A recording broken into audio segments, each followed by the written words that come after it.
नमस्कार, मैं हूं रागिनी। आप देख रहे हैं alert Bharat news prime time bulletin में आपका स्वागत है। खबरों का सिलसिला शुरू करने से पहले डालते एक नजर हेडलाइंस पर।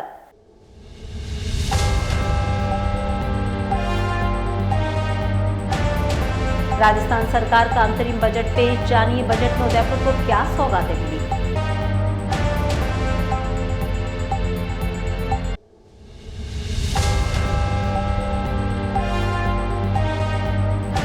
पति से विवाद होने पर मां ने जुड़वा बच्चियों को पालने में छोड़ा। हॉस्पिटल प्रशासन ने कहा सबूत लाओ, तुम्हारे ही बच्चे हैं।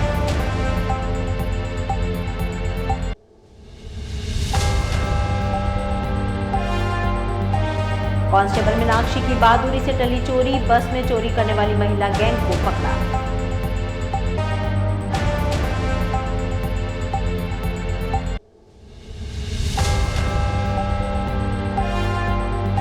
और गाड़ियों के कांच फोड़ने वाले आरोपी गिरफ्तार, पुलिस ने आरोपियों की निकाली परी।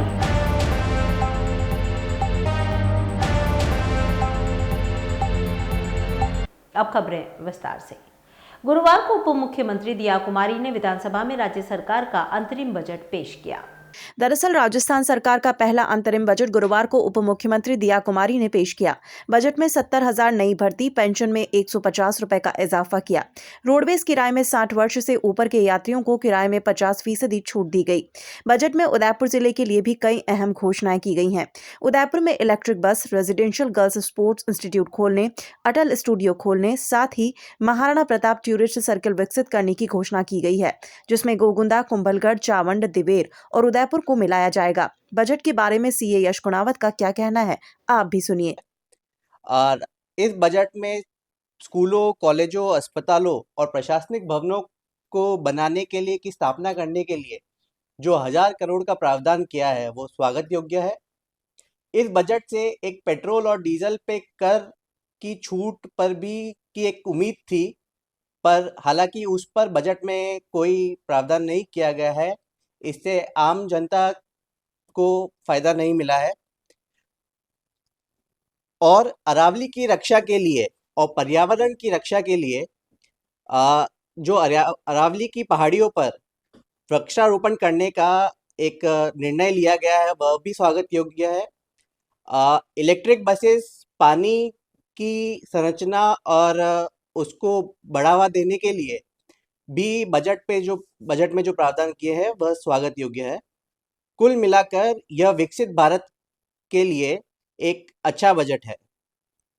वरिष्ठ जनों को 150 रुपये बढ़ाए गए हैं, उस पर कुछ वरिष्ठ जनों पर जो पेंशन और ये पैसे बढ़ाए गए हैं, यह उनके आजीविका को एक मुख्य धारा में और जोड़ने के लिए, उनका लिविंग स्टैंडर्ड बढ़ाने के लिए उनको सहयोगदायी रहेंगे और इसका भी काफी स्वागत हुआ है। इंफ्रास्ट्रक्चर पर भी क्या कुछ दिया है इसको? इंफ्रास्ट्रक्चर पर ज़्यादा कुछ बजट प्रावधान नहीं किया गया है। हालांकि इलेक्ट्रिक बसेस पर्यावरण को ध्यान में रखते हुए उदयपुर, कोटा, जयपुर जैसे शहरों में इलेक्ट्रिक बसेस को लाने के लिए 500 बसेस का प्रावधान किया गया है, जो कि एक अच्छा कदम है। उदयपुर को इसके अलावा क्या कुछ मिला है?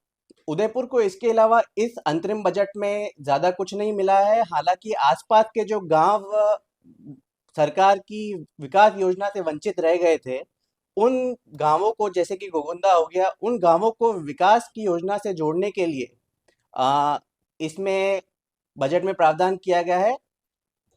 सरकार ने चिरंजीवी योजना बंद की, आयुष्मान योजना शुरू की है, उस पर किस तरह से यह योजना जो सरकार की पिछले सरकार जो भाजपा की थी उसमें भी चल रही थी। इस योजना में इन्होंने डे केयर को भी जोड़ने का काम किया है और क्रिटिकल इलनेस को और सपोर्ट करने के लिए प्रावधान किया गया है, जो कि एक सराहनीय कदम है। दिया कुमार जी आरोप लगाया कि पूर्ववर्ती सरकार ने इतना कर्ज बढ़ा दिया है कि हम इस बजट को सही ढंग से नहीं कर पा रहे हैं, तो किस तरह से? हालांकि कर्जा एक अंदरूनी आंतरिक मामला है। कर्जा जो चल रहा है वह एक बोझ के रूप से देखा जा सकता है, परंतु विकास के लिए कर्जा सेंटर ने भी ले रखा है, स्टेट ने भी ले रखा है। तो विकास के लिए कर्जा लेना एक बुरी बात नहीं है। ओवरऑल आप इस तरह से देखते हैं? ओवरऑल बजट एक मिला-जुला बजट रहा है, जिसमें गरीबों को, महिलाओं को और विद्यार्थियों को खासकर फ़ायदा पहुँचाने के लिए ये बजट में प्रावधान रहे हैं और अंतिम वर्ग के लोग के चेहरे पे मुस्कान लाने के लिए, जैसा कि दिया कुमारी जी ने कहा कि अंतिम वर्ग के लोगों को के चेहरे पे मुस्कान लाने के लिए बजट रहेगा। पूर्व सरकार ने जो फ्री योजना जो स्टार्ट की थी वो सरकार ने बंद कर दी, उस पर किस तरह? हालाँकि मैं भी फ्री का समर्थक नहीं हूँ। अ, सबको जो योजनाएँ मिलनी चाहिए, जो बेनिफिट मिलने चाहिए, वो अपनी काबिलियत, योग्यता उस पर मिलनी चाहिए। हालाँकि जो अंतिम वर्ग का जो तबका है, उसको फ्री का नहीं पर उनको मोटिवेट करके मुख्य धारा से जोड़कर इस तरह के प्रावधान लाने चाहिए। उत्तर पश्चिमी रेलवे के महाप्रबंधक अमिताभ ने गुरुवार को उदयपुर स्थित सिटी रेलवे स्टेशन का दौरा किया। इस दौरान अमिताभ ने स्टेशन में विकास कार्यों का जायजा लिया। दरअसल उत्तर पश्चिमी रेलवे की ओर से बजट की घोषणा कर दी गई है। इस साल पिछले साल की तुलना में लगभग 12.5% की बढ़ोतरी भी हुई है। इसी के चलते उत्तर पश्चिमी रेलवे के महाप्रबंधक अमिताभ गुरुवार को उदयपुर शहर के सिटी स्टेशन पहुंचे और रेलवे स्टेशन का निरीक्षण किया। साथ ही रेलवे स्टाफ को आ रही परेशानियों को सुना और जल्द ही उनका समाधान करने की बात की। इस दौरान अमिताभ ने उदयपुर शहर के रेलवे स्टेशन के विकास कार्यों का जायजा लिया और आने वाले अक्टूबर 2025 तक रेलवे स्टेशन का कार्य पूरा होने का भी आश्वासन दिया। अमिताभ ने बताया कि वर्ष 2024-25 के बजट में उत्तर पश्चिमी रेलवे के लिए नई रेल लाइंस के निर्माण, दोहरीकरण, यात्री सुविधाओं, ट्रैक अनुरक्षण, सड़क सुरक्षा के लिए रोड ओवरब्रिज व रोड अंडरब्रिज का निर्माण आदि कार्यों के लिए अधिक बजट आवंटित किया गया है। नॉर्थ वेस्टर्न रेलवे की जो हेडक्वार्टर की हमारी पूरी टीम है और अजमेर मंडल की जो टीम है ऑफिसर्स की, उनके साथ हम लोग इंस्पेक्शन कर रहे हैं। हिम्मतनगर से अभी उदयपुर पहुंचे हैं। इस पूरे सेक्शन में जो भी सेफ्टी से संबंधित कार्य चल रहे हैं, यात्री सुविधाओं से संबंधित जो कार्य चल रहे हैं, उनका निरीक्षण हम लोग कर रहे हैं और जो हमारे स्टाफ मेहनत से काम कर रहे हैं उनसे हम लोग बातचीत कर रहे हैं। उनकी कोई परेशानियां हैं तो उनको परेशानियां तो बहुत कमी सी हैं उनकी, लेकिन जो भी परेशानियां हैं उनका भी निदान करने का पूरा प्लानिंग कर रहे हैं। कई सारे वर्क ऐसे भी हैं जिनकी की प्लानिंग भी हो रही है, योजनाएं बन रही हैं। जैसे उमरा में हम लोग कोचेस के रख रखाव के लिए नया डिपो प्लान कर रहे हैं। उदयपुर में स्टेशन डेवलपमेंट का बड़ा काम चल रहा है, जिसमें कि 300 से ऊपर करोड़ रुपए का निवेश हो रहा है सरकार का। तो बेसिकली संरक्षा से और यात्री सुविधाओं से संबंधित जो भी वर्क्स हैं उनका निरीक्षण है और उनका रिव्यू है बेसिकली। ये भी जहाँ तक नॉर्थ वेस्टर्न का सवाल है, हम लोग यहाँ पे बहुत ज़्यादा इंफ्रास्ट्रक्चर डेवलपमेंट पे जोर है। आप सभी ने सुना होगा कि इस बार 9,500 करोड़ रुपए के ऊपर का इस बार सरकार ने ऐलान किया है, बजट जो एलोकेट किए हैं नॉर्थ वेस्टर्न को। हर साल ये बजट बढ़ता जा रहा है और कई गुना हो चुका है पहले की अपेक्षा। तो जैसे जैसे इंफ्रास्ट्रक्चर का विकास होगा वैसे वैसे और गाड़ियाँ चलेंगी, तेज़ गाड़ियाँ चलेंगी, यात्री सुविधाओं में बड़ा सुधार होगा। उदयपुर स्टेशन आप लोग तो देख रहे हो, ये बिल्कुल एक कायाकल्प हो जाएगी इसकी, जो अक्टूबर 25 तक का जो टारगेट है कायाकल्प होने का, तो ये बिल्कुल एक वर्ल्ड क्लास स्टेशन के रूप में निकल के आएगा। गुरुवार को चेटक सर्किल स्थित गांधी ग्राउंड में अल नवाज मुस्लिम लीग सीजन 2 क्रिकेट टूर्नामेंट का आगाज हुआ, जहां मुख्य अतिथि नगर निगम के उप महापौर पारस सिंह भी मौजूद रहे। टूर्नामेंट में उदयपुर के अलग अलग मुस्लिम इलाकों से 16 टीमें भाग ले रही हैं। टूर्नामेंट लीग के आधार पर खेला जा रहा है। टूर्नामेंट के सेमीफाइनल मैच 14 फरवरी को होंगे, वहीं फाइनल मैच 15 फरवरी को होंगे, जिसके बाद विजेता को ट्रॉफी से पुरस्कृत किया जाएगा। मीडिया प्रभारी फिरोज बशीन खान ने बताया कि सभी मैच 20-20 ओवर के खेले जाएंगे। इस आयोजन का मुख्य उद्देश्य मुस्लिम समाज के लोगों में खेल के प्रति लगाव की भावना लाना है। वहीं समाज के युवाओं को खेल और समाज से जोड़कर नशे सहित अन्य बुरी आदतों से दूर करना है, ताकि युवा खेलकूद के माध्यम से स्वस्थ भी रहें और एक अच्छे समाज का निर्माण कर सकें। अल नवाज मुस्लिम लीग क्रिकेट टूर्नामेंट सीजन 2, इस टूर्नामेंट में कुल 16 टीमें जो मुस्लिम इलाकों से हिस्सा ले रही हैं। ये टूर्नामेंट लीग के आधार पर खेला जा रहा है, जिसके अंदर 20-20 ओवर्स का ये मैचेस हैं और ये मैचेस चलते रहेंगे और 14 तारीख को इसका सेमीफाइनल मैचेस होंगे और 15 तारीख को फाइनल मैचेस होंगे इसके अंदर। और आज जो उसका उद्घाटन सत्र है, इसके अंदर पारस सिंह साहब जो डिप्टी मेयर हैं, आज हमारे चीफ गेस्ट हैं, और जिला खेल अधिकारी शकील हुसैन साहब, अजीत सैन साहब आप यहाँ पर स्पेशल गेस्ट के तौर पर मौजूद हैं। ये टूर्नामेंट मुस्लिम समाज के अंदर खेल कूद के प्रति भावना पैदा करने के लिए, उनको समाज से जोड़ने के लिए और अपने समाज के अंदर जो बुरी रीति रिवाज चल रही हैं, जो कि नशे में जो लोग आदी हैं, उनको नशे से बचाने के लिए इस टूर्नामेंट का आयोजन किया गया है, ताकि ज़्यादा से ज़्यादा लोग स्वस्थ रहें, खेलों से जुड़े रहें और एक अच्छे समाज का वो निर्माण कर सकें। टोटल 16 टीमें हैं, पूरे उदयपुर जिले से टीमें हैं इसमें, और 16 टीमें 16 मुस्लिम इलाकों से ली गई हैं सारी टीमें की, और मुस्लिम टूर्नामेंट पूरा बनाया जा रहा है। इस टूर्नामेंट में टोटल 16 टीमें पार्टिसिपेट कर रही हैं। ये टूर्नामेंट लीग आधार पर खेला जा रहा है। सभी उदयपुर की टीमें हैं, अलग अलग डिफरेंट इलाकों से हैं, और ये इस टूर्नामेंट के सेमीफाइनल मैचेस 14 फेब से होंगे और फाइनल मैच 15 फेब को होगा। फाइनल में मैचेस जो रनर विनर जो टीम्स होगी उनको ट्रॉफी से सम्मानित किया जाएगा। आज के हमारे चीफ गेस्ट डिप्टी मेयर साहब पाराजी सिंघवी साहब हैं। महिला कांस्टेबल मीनाक्षी ने बहादुरी का परिचय देते हुए बस में चोरी का प्रयास करने वाली महिला गैंग को पकड़ा है। दरअसल उदयपुर पुलिस की लेडी पेट्रोल टीम की महिला जवान की सजगता और बहादुरी से एक महिला के साथ चोरी की वारदात होने से पहले ही बच गई। जानकारी के अनुसार उदयपुर पुलिस की लेडी पेट्रोल टीम के सदस्य कांस्टेबल मीनाक्षी गरासिया मावली में स्थित नवोदय विद्यालय में आत्मरक्षा प्रशिक्षण के लिए उदयपुर के उदयापोल बस स्टैंड से रोडवेज बस में सवार होकर मावली के लिए जा रही थी। इसी दौरान कुछ संदिग्ध महिलाएं आपस में झगड़ने लगी। इनमें से एक महिला बस में बैठी एक महिला के जेवरात चुराने का प्रयास करने लगी। इसी दौरान लेडी पेट्रोल टीम की सदस्य मीनाक्षी गरासिया ने महिला को चोरी करते हुए देख लिया और उसने सभी को तुरंत पकड़कर प्रतापनगर थाना पुलिस को सूचित किया और प्रतापनगर पहुंचने पर बस में बैठी संदिग्ध महिलाओं को गिरफ्तार किया। लेडी पेट्रोल टीम की सदस्य मीनाक्षी गरासिया की बहादुरी पर बस में बैठे सभी यात्रियों ने उनकी हौसला अफजाई की। मीनाक्षी ने बताया कि पहले भी उदयापोल बस स्टैंड से पर्स, मोबाइल और अन्य कीमती सामान की चोरी की वारदातें हो चुकी हैं। ऐसे में इस महिला चोर गैंग के पकड़ में आने के बाद चोरी की और भी वारदातों का खुलासा हो सकता है। पति से विवाद होने पर एक मां ने अपनी जुड़वा बच्चियों को एमबी हॉस्पिटल के पालने में छोड़ दिया। वहीं जब महिला अपनी साथी के साथ बच्चियों को वापस लेने के लिए आई तो हॉस्पिटल प्रशासन ने जांच के बिना बच्चियों को देने से मना कर दिया। दरअसल संभाग के सबसे बड़े एमबी हॉस्पिटल में एक अजीबोगरीब मामला सामने आया है, जहां पर एक विवाहिता अपने पति से विवाद होने पर अपनी 1 माह की 2 जुड़वा बच्चियों को हॉस्पिटल के पालने में छोड़कर चली गई। जब इस बात की जानकारी उसकी सास को लगी तो सास और बहू फिर से अपनी बच्चियों को लेने आए, मगर तब तक हॉस्पिटल प्रशासन ने अपने कब्जे में लेकर बच्चों को कमजोरी के चलते आईसीयू में भर्ती करवा दिया। अब बच्चियों को पुनः अपने साथ ले जाने के लिए पुलिस और सामाजिक न्याय अधिकारिता विभाग के सामने मां को ये साबित करना होगा कि ये बच्चे उसी के हैं। देखिए, हमारे पास 2 बच्चे आए थे, वो जुड़वा वाला बच्चे लग रहे हैं, तो वो हमने भर्ती कर लिया और वो कमज़ोर बच्चे हैं, हम उसका इलाज कर रहे हैं। इसके बाद में मेरे को इन्फॉर्मेशन आई थी कि कोई महिला उसको बच्चे को लेने के लिए आई, पर चूंकि अब जब हमारे पास बच्चे आ गए, भर्ती हो गए, तो हमारे पास इस चीज़ का कोई एविडेंस नहीं है कि ये बच्चे उन्हीं के हैं। हम कैसे मान लें कि ये बच्चे उन्हीं के? तो उनको भी अपना जो कानूनी कार्रवाई करनी पड़ेगी, वो पुलिस में इन्फॉर्मेशन दे कि हमने यहाँ पे बच्चा छोड़ा था और ये बच्चा हमारा ही है। और ये पुलिस और समाज कल्याण विभाग है, सो CWC चाइल्ड वेलफेयर है, ये वो लोग डिसाइड करेंगे कि ये किस तरीके से उनको दिया जा सकता है, क्या मतलब उसको सही है गलत है, इसकी तहकीकात वो ही करेंगे। मतलब हमारे लेवल पे तो इलाज का पार्ट वो कर रहे हैं। कहीं मत जाइएगा, वक्त एक छोटे से ब्रेक का, फिर हाजिर होते हैं। तब तक के लिए बने रहिए अलर्ट भारत न्यूज के साथ।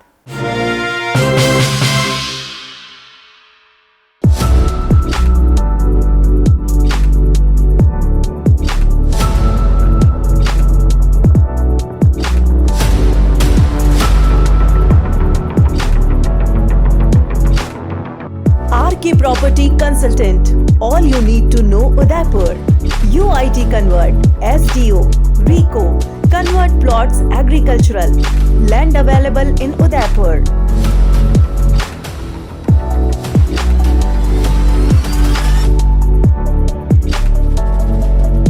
बनाइए आशियाना हमारे साथ, जियो जिंदगी अपनों के साथ।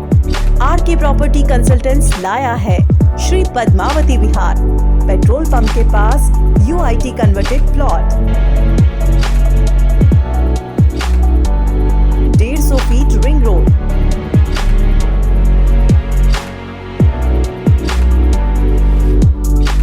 Feet link road, Shri Padmavati विहार सेक्टर 14,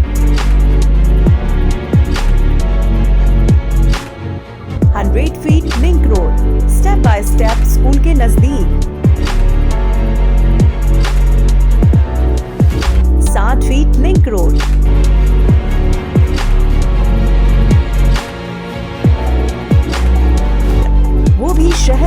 बीचों बीच। हरा भरा वातावरण, आबादी के नजदीक, 80% लोन सुविधा के साथ उपलब्ध। Nearby all transportation, developed area, जहां आपको मिलेंगे UIT कन्वर्टेड प्लॉट, डामरीकरण रोड, महादेव मंदिर,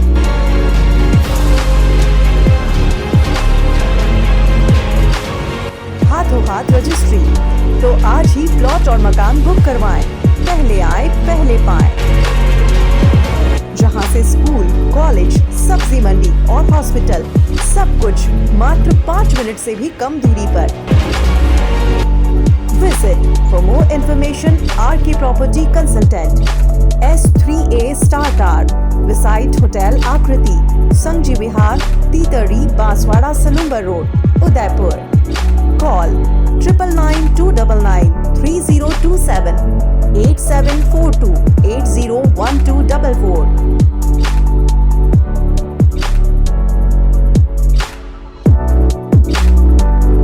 ज्ञान ज्योति प्रेरणा निःशुल्क क्लासेस। जी हाँ, आपके उदयपुर में प्रतियोगी परीक्षा की निःशुल्क कोचिंग, BSTC और CET की निःशुल्क कोचिंग, लिमिटेड सीट्स। आज ही रजिस्ट्रेशन करवाएं। संपर्क 9001512227 और 9982340210, 9799423599। तो आज ही आए राजदेव BH कॉलेज, बाल शिक्षा सदन, राताखेत, रामपुरा चौराहे के पहले, उदयपुर। ब्रेक के बाद आपका स्वागत है। बीते रविवार को उदयपुर के सूरजपुर थाना क्षेत्र के स्वराज नगर में गाड़ियों के कांच फोड़ने वाले 2 आरोपियों को पुलिस ने गुरुवार को गिरफ्तार किया है। दरअसल बीते रविवार को उदयपुर के सूरजपुर थाना इलाके के स्वराज नगर में असामाजिक तत्वों द्वारा गाड़ियों के कांच फोड़ने का मामला सामने आया था। बदमाशों ने इलाके में पत्थरों से 2 ऑटो और एक कार के शीशे फोड़े थे। वाहन मालिकों ने सुबह ये सब देखकर सूरजपुर थाने में रिपोर्ट भी दर्ज करवाई थी। क्षेत्रवासियों ने बताया कि पूर्व में भी इस तरीके की वारदातें हो चुकी हैं। ऐसे में पुलिस ने मामला दर्ज कर जांच शुरू की थी। वहीं पुलिस ने गुरुवार को मामले में शामिल 2 आरोपियों तरुण कीर उर्फ रोंटी और राज कीर को किशनपोल से गिरफ्तार किया। पुलिस ने दोनों आरोपियों की परेड निकाली। जानकारी के अनुसार ये बदमाश प्रवृत्ति के हैं और क्षेत्रवासियों में इनका खौफ है। ऐसे में आमजन में पुलिस का विश्वास बनाए रखने के लिए आरोपियों की परेड निकाली है। नेहरू युवा केंद्र संगठन की सलाहकार समिति का सदस्य बनने पर भाजपा अम्बेडकर के कार्यकर्ताओं ने गुरुवार को सतीश शर्मा का स्वागत किया। दरअसल केंद्रीय युवा मामलात एवं खेल मंत्रालय द्वारा भारतीय जनता युवा मोर्चा शहर जिला उदयपुर के उपाध्यक्ष सतीश शर्मा को नेहरू युवा केंद्र संगठन की जिला सलाहकार समिति के सदस्य के रूप में मनोनीत किया है। नेहरू युवा केंद्र संगठन के महानिदेशक नीतीश कुमार मिश्र ने सतीश शर्मा का मनोनयन पत्र जारी किया है। शर्मा के मनोनयन पर आज भाजपा अम्बेडकर मंडल के कार्यकर्ताओं ने दूधिया गणेश जी स्थित मंदिर परिसर में शर्मा का फूल माला और उपरना उड़ाकर स्वागत किया। साथ ही शर्मा के मनोनयन के लिए प्रधानमंत्री नरेंद्र मोदी और केंद्रीय युवा एवं खेल मामलात मंत्री अनुराग ठाकुर का आभार जताया। इस दौरान पूर्व पार्षद कमलेश जावरिया, ओंकार ओढ़, श्याम छाबड़ा, पार्षद लोकेश कोठारी, नांदेश्वर युवा मोर्चा मंडल अध्यक्ष सुनील चौधरी, कैलाश वर्मा, महेंद्र आमेटा, पार्षद धीरज ओढ़, विकास वर्मा, लक्ष्मण गमेती, कमलेश मेहता, दिलीप नकवाल, तरुण सूर्यवंशी आदि ने सतीश का स्वागत किया। जिला कलेक्टर अरविंद पोसवाल ने गुरुवार को रिती स्टैंड स्थित गिरवा पंचायत समिति ऑफिस का दौरा किया। इस दौरान कलेक्टर ने अधिकारियों को आवश्यक दिशा निर्देश दिए। दरअसल गुरुवार को जिला कलेक्टर अरविंद पोसवाल रेती स्टैंड स्थित गिरवा पंचायत समिति के ऑफिस पहुंचे। उनके साथ एडीएम प्रशासन शैलेश सुराणा और अन्य स्टाफ भी मौजूद रहा। निरीक्षण के दौरान उन्होंने उपस्थिति पंजिका का अवलोकन किया और छुट्टियों के आवेदन देखे। साथ ही अनुपस्थित कार्मिकों अधिकारियों के बारे में जानकारी ली। उन्होंने अधिकारियों को बिना बताए अनुपस्थित रहने वाले कार्मिकों को नोटिस देने के निर्देश दिए। कलेक्टर ने छुट्टियों के आवेदन को रजिस्टर में एंट्री नहीं होने को लेकर गंभीरता से लिया। वहीं रिकॉर्ड चेक कर मिलान करने के बाद कार्यवाही करने के निर्देश दिए। कलेक्टर ने अधिकारियों को हर पंचायत में बनने वाले कचरा निस्तारण केंद्र के लिए जमीन चिन्हित कर जल्द प्रस्ताव भिजवाने के निर्देश दिए। वहीं नरेगा में पेंडिंग प्रस्तावों की जानकारी लेकर जल्द कार्य प्रारंभ करने को कहा। नरेगा लेबर के जीवन ज्योति और पीएम सुरक्षा योजना में पंजीयन के लक्ष्य पूरे करने के निर्देश दिए। प्रत्येक पंचायत में 50 पंजीयन का लक्ष्य दिया। कलेक्टर ने विधायक और सांसद मत के कार्यों की स्वीकृति में देरी पर नाराजगी भी जताई। वहीं अधिकारियों को 1 सप्ताह में स्वीकृति जारी करने के निर्देश दिए। विकसित भारत संकल्प यात्रा के चौथे चरण के तहत गुरुवार को टेकरी स्थित मंदिर परिसर में शिविर का आयोजन किया गया। दरअसल गुरुवार को विकसित भारत संकल्प यात्रा के चौथे चरण के तहत शहर के टेकरी स्थित मंदिर के परिसर में शिविर का आयोजन किया गया। चौथे चरण के शिविर 20 फरवरी तक चलेंगे। इस दौरान शिविर में पहुंचे लोगों ने योजनाओं के लिए प्रधानमंत्री नरेंद्र मोदी का आभार जताया। साथ ही शिविर में मौजूद अधिकारियों ने शिविर में पहुंचे लोगों को सरकार की योजनाओं के बारे में जानकारी दी और वंचित पात्र परिवारों को योजना से जोड़ा गया। शिविर के अलावा यात्रा को लेकर जन जागरण अभियान भी चलाया जा रहा है। तो दीजिए इजाजत रागिनी को, और खबरों के लिए देखते रहिए अलर्ट भारत न्यूज। नमस्कार। हिम्मतनगर का जाना पहचाना नाम Neelkanth surgical hospital, laparoscopy, urology, endoscopy, trauma centre. जी हां, 15 वर्षों के अनुभवी best doctor Chetan K Panchal, MBBS, MS, general एवं लेप्रोस्कोपिक सर्जन। हिम्मतनगर का जाना पहचाना नाम, जिन्होंने 10,000 ऑपरेशंस का प्रभावशाली रिकॉर्ड बनाया है। बवासीर, फिस्टुला और फीशर उपचार पर केंद्रित 5,000 ऑपरेशंस किए हैं। और डॉक्टर खुशबू C पंचाल, BHMS के द्वारा सुविधाएं उपलब्ध, जैसे पेट के दर्द, मलमार्ग के रोग, पेशाब के रोग, कैंसर के रोग, प्लास्टिक सर्जरी के रोग, लेजर फॉर प्रोक्टोलॉजी, मशीन से ऑपरेशन, आयुष्मान कार्ड में फ्री ऑपरेशन की सुविधा उपलब्ध, मेडिक्लेम एवं कैशलेस सुविधा उपलब्ध, लेप्रोस्कोपी, दूरबीन से जांच एवं ऑपरेशन नई जगह पर अत्याधुनिक सुविधाओं के साथ। Neelkanth surgical hospital, 24/7 emergency services, दूसरी मंजिल, B block, signature doctor house, NH8, bank of Baroda के पास, सहकारी जीन, हिम्मतनगर। Appointment number 8200926716। समय सुबह 9 से दोपहर 2 बजे तक और शाम 4 से 7 बजे तक। 02772 299 301। कॉल 02772 299 301। डॉक्टर आत्रे नेत्र चिकित्सालय पिछले 24 वर्षों से डॉक्टर JP आत्रे के नेतृत्व में एक ऐसा संस्थान जो देता है आंखों की कंप्यूटर एवं अत्याधुनिक मशीनों द्वारा जांच एवं नंबर निकालने की सुविधा, मोतियाबिंद के ऑपरेशन के बाद मोटे चश्मे से मुक्ति, इंट्रा ऑक्यूलर लेंस, इको रोल कंप्यूटर USA द्वारा फिटिंग, कॉन्टेक्ट लेंस हार्ट, सॉफ्ट इको रोल कंप्यूटर द्वारा फिटिंग, काला पानी, मोतियाबिंद, नाखूना, नासूर आदि के ऑपरेशन माइक्रो सर्जरी द्वारा, निकॉन एंड जापान, जर्मनी द्वारा आयातित फेको मशीन द्वारा मोतियाबिंद का बिना टाके वाला ऑपरेशन, नेत्र बैंक एवं पुतली प्रत्यारोपण सुविधा, भैंगापन का कसरत एवं शल्य क्रिया द्वारा इलाज, 24 घंटे भर्ती सुविधा, माइनस के नंबर का चश्मा उतारने का ऑपरेशन, RK एंड लेजिक, अति आधुनिक वातानुकूलित परामर्श कक्ष एवं ऑपरेशन कक्ष। परामर्श समय प्रातः 9 से दोपहर 2 बजे तक, दोपहर 4 से सायं 7 बजे तक, रविवार पूर्ण अवकाश। संपर्क डॉक्टर आत्रे नेत्र चिकित्सालय, 1920 प्रथम मंजिल, town hall, link road, corporation bank के पास, Udaipur, Rajasthan. College 2561 mobile number 9829041330।